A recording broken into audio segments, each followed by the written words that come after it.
Bonjour et bienvenue dans l'émission Parole de jeunes. Nous sommes aujourd'hui au lycée d'enseignement agricole privé d'Enza. Parmi les missions d'un lycée agricole, l'établissement doit être un acteur du territoire, c'est-à-dire participer au développement du territoire rural ou sensibiliser sur une organisation qui agit sur le territoire. Dans ce deuxième cadre, des lycéens ont décidé de valoriser une action du CCFD Terre Solidaire, action réalisée au Pérou. J'ai donc avec moi aujourd'hui 4 lycéennes qui ont porté ce projet, Ekram, Imen, Chloé et Céline. Bonjour à vous. Bonjour. Alors vous êtes élève de terminale en bac pro SAPAT. Qu'est-ce que ça veut dire SAPAT ? Cela signifie service à la personne de territoire. Est-ce que vous pourriez m'expliquer comment est partie cette idée du projet ? Donc c'est un projet que nous avions choisi avec un ancien professeur du lycée, car il avait déjà, lui, travaillé avec ce partenaire, le CCFD Terre Solidaire. Du coup, nous avons décidé de nous créer un nouveau projet avec eux, de choisir un projet qu'ils avaient, et du coup d'amener une soirée débat pour sensibiliser la population d'Enza et ses alentours sur cette problématique-là des jeunes au Pérou. C'est quoi ce projet ? Vous pouvez m'en parler un peu plus ? C'est le projet Mantoc. En fait, c'est fait pour les aider pour la scolarité. Enfin, à leur âge, ils travaillent, alors que normalement, ils devraient aller à l'école. Donc ça, c'est fait pour bénéficier en fait d'une scolarité. J'ai vu que vous aviez fait venir en fait 2 intervenants. Martin Villhomme, chargé de mission Pérou pour CCFD Terre Solidaire, et Monseigneur François Datteroche. J'ai beaucoup aimé ce que vous avez mis, semeur d'espérance en Amérique latine. Vous les avez invités parce qu'ils connaissent bien le Pérou, c'est ça ? Oui. En fait, Alors. pendant la soirée débat, ils ont pu intervenir chacun à leur tour pour nous présenter vraiment le Pérou et leur culture, qu'est-ce qu'eux, ils avaient fait là-bas. Et après, on a laissé place aux questions du public pour qu'ils puissent échanger avec les 2 intervenants pour qu'on puisse répondre au mieux à leurs questions. Qu'est-ce que vous avez découvert en rencontrant ces personnes du CCFD et en préparant ce... Il y a pas mal d'inégalités par rapport à nous. Leurs modes de vie sont très différents de nous.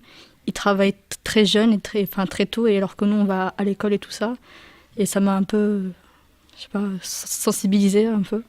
Je le savais, mais je ne savais pas que c'était aussi important là-bas, quoi. Ça, c'est une chose importante que tu as découvert. Oui. Quoi d'autre ? Leur situation, leur méthode de vie, elle est différente de la nôtre. Enfin, En ils ont quoi moins elle est de droits. différente ?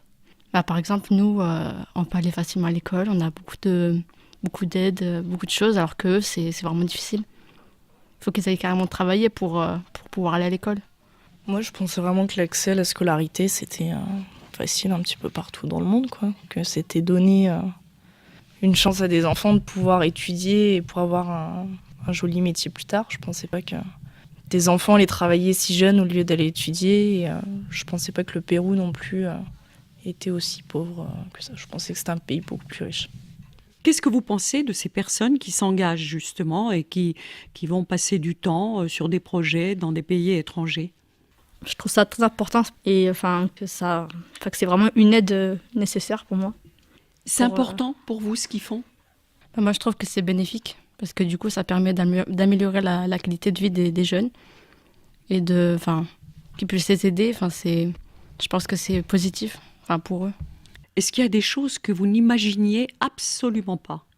Oui, Chloé ? Le travail est très important dans les mines. Je pensais pas qu'il y avait autant de travailleurs dans les mines. Dans les mines ? C'était une surprise pour vous ? Oui. Oui. Très grosse surprise. Pourquoi c'était une très grosse surprise ? Moi, je pensais pas que le travail dans les mines existait encore, déjà. Je pensais que c'était fini. De telles conditions de travail ? Oui. Je pensais pas qu'on envoyait encore des gens travailler au fond des mines des heures imaginables par jour. Pour toi aussi ? Oui, parce que je pensais pas encore aujourd'hui, il y avait que les enfants travaillaient encore dans les mines, que ce soit partout dans le monde. Je trouve ça.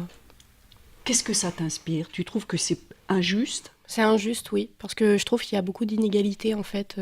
Entre qui et qui ? Entre les différents pays en fait. En France, on verra jamais un enfant travailler dans les mines, mais par contre au Pérou, c'est normal là-bas, entre guillemets. Est-ce que ça te donne l'impression d'être chanceuse ? Quand même, oui. C'est une question que je vous pose à toutes les quatre. Quand vous avez entendu cette conférence, est-ce que ça vous a donné l'impression que des fois on a envie de se plaindre, mais que finalement c'est pas si mal, hein, Enza? Oui, enfin, moi, personnellement, je pense que ça m'a remis en question de dire que nous, on a quand même de la chance. On a la chance d'étudier, on a la chance de pouvoir choisir notre avenir, alors qu'eux, ils n'ont pas le choix. Et que des fois, on se plaint peut-être pour des choses un peu futiles. Non, c'est juste que moi, je pense que nous, on a tendance à se plaindre sur notre vie, alors qu'elle est... c'est mieux... Enfin, il y a plus de... Il y a plus de quoi? On a plus de possibilités, surtout. Tu le mesures que tu en as plus? Oui. J'aimerais vous poser à toutes les quatre la question, pourquoi avez-vous choisi ce lycée, cette orientation scolaire? Moi, j'ai choisi ce lycée parce que je voulais rentrer dans la voie professionnelle, mais en restant tout de même à l'école encore. Donc le bac pro était une bonne alternative, et en plus, ça m'amenait plus proche déjà de ce que je veux faire plus tard. Parce que moi, j'aimerais être monitrice, éducatrice pour des jeunes enfants handicapés mentaux. Donc ça m'a permis déjà de découvrir un petit peu le travail avec des enfants, avec des personnes âgées, des personnes qui ont besoin d'être aidées. Les autres? Bah moi, pareil. Mais c'est surtout en fait pour travailler auprès des personnes, parce qu'on peut faire des stages et du coup être avec les personnes directement. Donc moi, je suis venue ici pour travailler avec les personnes âgées. Donc plus tard, j'aimerais bien être infirmière. Donc voilà, aider les personnes, être là pour eux. Donc moi, j'ai choisi en fait aussi la voie du professionnel parce que le général, c'était pas vraiment pour moi, je pense. Et aussi parce que je voulais travailler, je veux travailler avec les personnes âgées, en fait, les aider. Et je voudrais bien être infirmière, être soignante. Je sais pas trop encore. Je sais pas dans quel domaine spécifique je vais être, mais travailler avec les personnes âgées, c'est mon souhait. Bah, moi, c'est un peu pareil. Ils ont tout dit. C'est juste que par rapport à ma personnalité, je suis plus à l'aise dans l'aide à la personne. Et je trouve que c'est important d'aider autrui, parce que nous aussi, on a bien des fois besoin de quelqu'un, et il y a toujours quelqu'un pour nous aider. Donc j'aimerais bien rendre moi aussi la monnaie, mais d'une autre manière, quoi. Je sais pas si vous avez compris ce que je veux dire. Si, parce que c'est beau ce terme service à la personne. Qu'est-ce que vous mettez derrière service à la personne? Être au contact, être à l'écoute, leur venir en aide. L'entraide.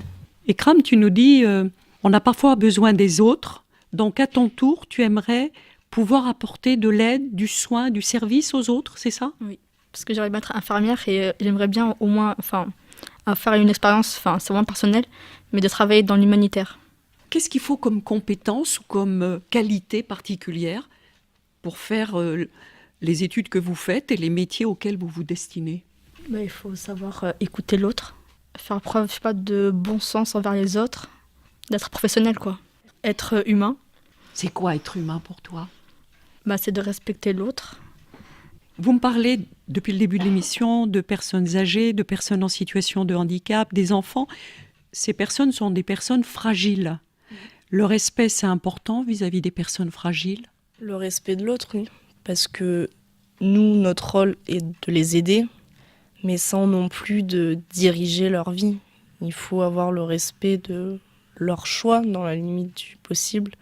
Il faut être beaucoup à l'écoute, je pense. Moi, j'ai envie de rajouter de les accompagner. Ça veut dire quoi pour toi, les accompagner? Être là pour eux, les aider dans leur... par exemple, les personnes âgées, les aider dans les actes de la vie quotidienne, des choses qu'ils ne peuvent pas faire seuls. Quand on est dans le domaine du service à la personne, bien sûr, ça va être un métier, vous serez infirmière, vous travaillerez en tant qu'éducatrice, etc. Est-ce que vous sentez que ça fait appel à des qualités particulières par rapport à d'autres métiers? Oui, parce que c'est des métiers où il faut de la patience, être beaucoup à l'écoute des autres. Oui, parce que c'est être à l'écoute, être présente pour les personnes, pour qu'on puisse les aider, pour qu'elles se sentent bien. Des personnes qui ne sont pas toujours capables d'exprimer ce dont elles ont besoin. Vous le mesurez? Oui. C'est aussi un accomplissement personnel, je trouve, parce que quand même, aider les autres, c'est quand même une chance. Pour moi, aider quelqu'un, c'est quand même c'est quand même merveilleux, quoi. Je veux dire... Pourquoi c'est merveilleux? Parce que, comme avait dit Ekram tout à l'heure, quand nous, on a besoin d'aide, il y a toujours quelqu'un. Puis oui, nous aussi, on est là en fait pour aider les autres. Et Parce que nous aussi, plus tard, on sera, enfin, par exemple, par les personnes âgées, on sera plus tard comme eux. Et nous aussi, on voudrait bénéficier de personnes qui nous aident dans notre vie quotidienne, nous accompagner, etc. En fait, vous avez envie de donner ce que vous aimeriez recevoir vous-même un jour? Voilà, Oui. c'est ça. Voilà.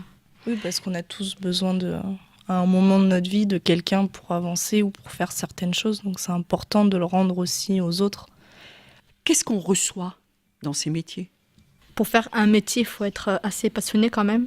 Donc il faut qu'on soit déjà positif, qu'on leur apporte du bien au niveau des soins, mais aussi moralement, on attire confiance, quoi. C'est important pour moi.